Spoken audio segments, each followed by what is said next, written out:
Hello and welcome to 3 Minutes of Truth with Tate. Today is episode 2.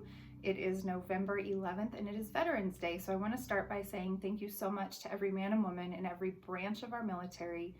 Thank you to the families that support those people, and thank you to the families that have had to sacrifice by losing a loved one. We honor you today and thank you for fighting for our freedom. God bless each one of you. Today we're going to talk about pain and suffering, which I think is very apropos considering it's Veterans Day, and the level of pain and suffering that veterans go through is beyond anything I've had to experience. So again, my support and empathy and sympathy go out to those families. I am currently reading this book called It's Not Supposed to Be This Way by Lysa TerKeurst. If you don't own it or haven't read it, I strongly recommend it. It is very poignant for the times that we are going through, and it's also very helpful for anyone who has gone through or is going through pain and suffering.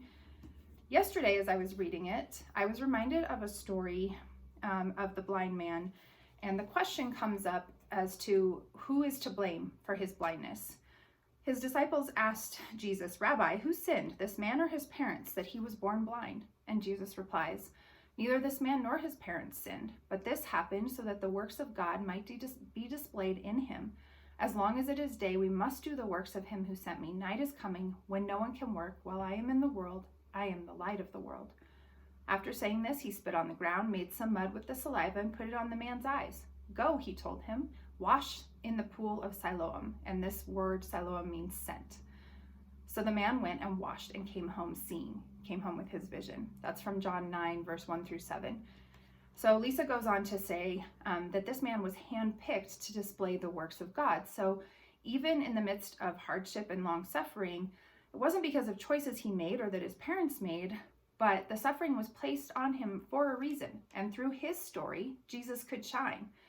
And he could shine the light of truth and hope for others in a dark place. She also goes on to say on page 134, while his story and his blessings are unique to him, rest assured, when you are chosen for suffering, you are chosen for the blessing of displaying the works of God as well.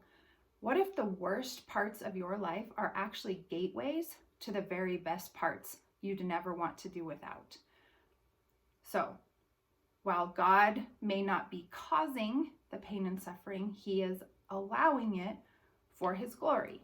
And that reminds me of one of my favorite verses that my girls and I have clung to for years, which is in Romans 8:28.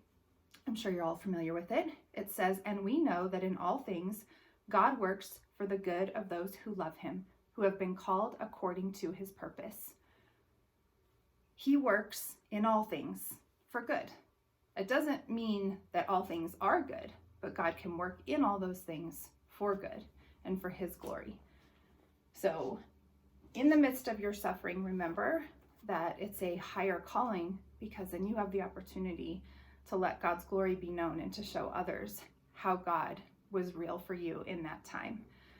The last little thing I want to leave you with, and I'm going to try to add the music video here at the end, is a song by Riley Clemens called "Better for It." And in this song, she says, "I used to think the pain was a consequence, but now I kind of think it might be the perfect gift."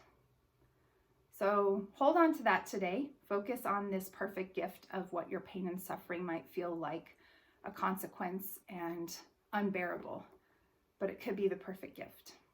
So God bless you all. Thank you for tuning in to 3 Minutes of Truth with Tate, and we'll see you tomorrow.